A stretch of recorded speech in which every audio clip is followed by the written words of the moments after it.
আসসালামু আলাইকুম। অনার্স প্রথম বর্ষ, তোমরা যারা এবছর জাতীয় বিশ্ববিদ্যালয়ের অধীনে অনার্স প্রথম বর্ষে ভর্তি হয়েছো, এখন কিন্তু তোমাদের বই কিংবা গাইড একটা কিনা লাগবে, তাই না? তোমাদের অবশ্যই ক্লাস করা লাগবে এবং বই কিংবা গাইড একটা কিনা লাগবে।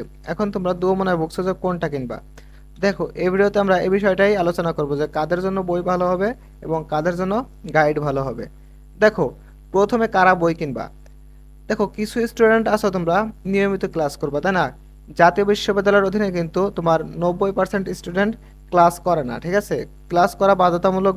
জাতীয় বিশ্ববিদ্যালয় বলে যে ক্লাস উপস্থিতি না থাকলে তোমাদের পরীক্ষা দিতে দেবে না, কিন্তু এটা বাস্তবে প্রয়োগ দেখা যায় না।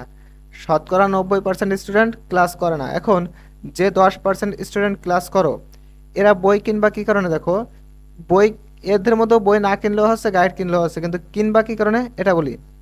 দেখো, তোমাদের টিচাররা যদি এমন থাকে যে তোমার প্রত্যেক দিন যে টপিকটা পড়াচ্ছে সপ্তাহ শেষে বা সেই অধ্যায়টা শেষে তোমাদের ওইখান থেকে সে প্রশ্ন করে দিচ্ছে, অর্থাৎ একটা শিট দিচ্ছে এবং তোমাদের পরীক্ষা নিচ্ছে, ঠিক আছে?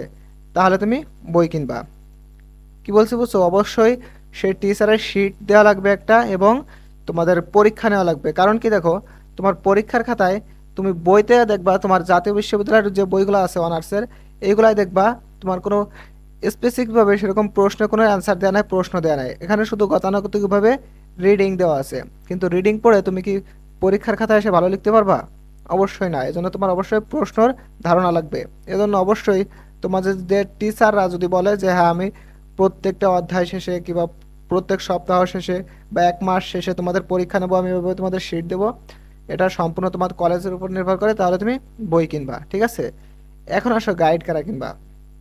গাইড কিনবা অবশ্যই যারা নিয়মিত ক্লাস করে না, তারা তো 100% গাইড কিনবাই, বই বাদ তাদের। ঠিক আছে, নিয়মিত যারা ক্লাস করে না তারা 100% গাইড কিনবা। কারণ দেখো, এসএসসি এইচএসসি লাইফে এসে তোমার বই কিনা লাগছে, এটা বাধ্যতামূলক, বই ছাড়া তো হয় না। কিন্তু অনার্স লেভেলে এসে তোমার অবশ্যই গাইড কিনবা যারা নিয়মিত ক্লাস না করো। এবং কোন প্রকাশনীর গাইড কিনবা এটাও আমি শেষের দিকে বলে দিচ্ছি। এখন দেখো, তোমরা গাইড কিনবা কেন?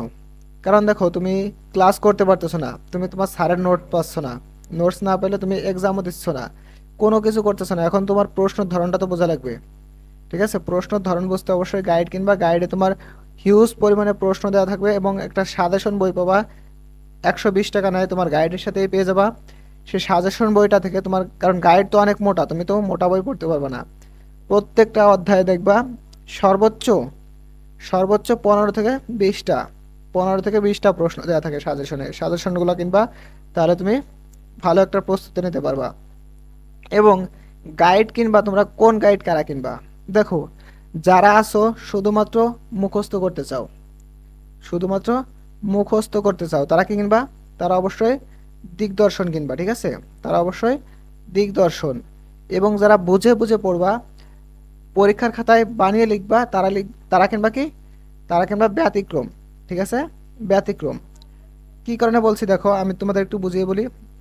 দিগদর্শনটা হচ্ছে তোমার সরাসরি উত্তরগুলো ছোট করে দেওয়া, ঠিক আছে?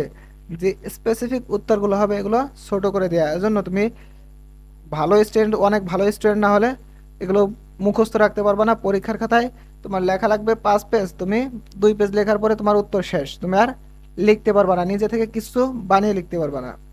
এখন যারা একবার রিডিং, গতানুগতিকভাবে রিডিং পড়ে যাবা, মানে ব্যতিক্রমের থেকে যে অনেক পড়া, তোমাকে আর মনে করো বেসিক লেভেলে যারা, তাদের বোঝাচ্ছে ব্যতিক্রম এমনভাবে, ঠিক আছে? কিন্তু তুমি একবার যদি পড়ে যাও, তোমার আর মনে রাখা লাগবে না। মনে না রাখলেও তুমি সর্বনিম্ন 4 পেজ লিখতে পারবা, এমনভাবে ব্যতিক্রমটা দেয়া, ঠিক আছে? তাহলে ব্যতিক্রম প্রকাশনীটা কেমন আর দিগদর্শনটা কেমন তোমাদের বুঝিয়ে দিলাম। যে দিগদর্শন তোমার শুধুমাত্র সঠিক অ্যান্সারটুকু দেয়া, আর ব্যতিক্রমও শুধু সঠিক অ্যান্সারটুকু দেয়া, কিন্তু এরা একটু বড় করে তোমাকে বেসিকের মতো করে তুলছে, যাতে তুমি তোমার পরীক্ষার খাতায় তুমি প্রশ্নটা মনে করো বাদিই নেই, তোমার প্রশ্নটা আসেই নেই, কিন্তু অন্য প্রশ্ন হালকা মিল আছে এটার সাথে, তুমি ওই প্রশ্নটা দিয়ে এটা লিখে আসতে পারবা, এমনভাবে তোমাদের বোঝায়। আশা করি বুঝাইতে পারছি। এখন আশা করি তোমরা ডিসিশন নিতে পারছো তুমি বই কিনবা না গাইড কিনবা, ঠিক আছে? আমার মতে তুমি নিয়মিত ক্লাস না করলে, তোমার শিক্ষক সাজেশন না দিলে, পরীক্ষা না নিলে তুমি বই কখনোই কিনবা না, অবশ্যই গাইড কিনবা। কারণ তোমার এখন আর এইচএসসি লেভেল নাই যে তুমি বই পড়বা। ঠিক আছে। অনার্সে এমনি কেউ ঠিক মতো পড়ালেখা করে না। আর গাইড কিনলেও কোন সিরিজের গাইড কিনবা এটাও বলে দিলাম। গাইড এখনো তোমাদের বাজারে আসেনি, গাইড বাজারে আসলে কিনে নেবা। অবশ্যই তোমাদের গাইডগুলো 1,000 টাকার মতো হয়ে যাবে, ঠিক আছে। 1,000 টাকার যে প্রকাশনী কিনো 1,000 টাকার মতো লাগবে, এর মধ্যে তোমার হয়ে যাবে। এজন্য অবশ্যই তোমরা গাইড কিনবা। আর গাইড কোন গাইড কিনবা এটাও বলে দিলাম, যে যারা মুখস্থ একেবারে মুখস্থ টানা করে যাবা তারা দিগদর্শন, এবং যারা বুঝে বুঝে পড়বা বেসিকটা স্ট্রং করবা তারা ব্যতিক্রম কিনবা। প্রিয় শিক্ষার্থীবৃন্দ, এর বাইরে যদি তোমাদের কোনো প্রশ্ন থাকে অবশ্যই কমেন্ট করে যাবা, আমি তোমাদের উত্তর দেওয়ার চেষ্টা করব। প্রিয় শিক্ষার্থীবৃন্দ, শিক্ষা সম্পর্কিত যে কোনো সঠিক নিউজ সবার আগে পেতে অবশ্যই আমাদের চ্যানেলটা সাবস্ক্রাইব করে রাখবা, এবং ফেসবুক থেকে দেখলে অবশ্যই ফলো দিয়ে রাখবা। তো ভালো থাকো তোমরা সবাই, আল্লাহ হাফেজ।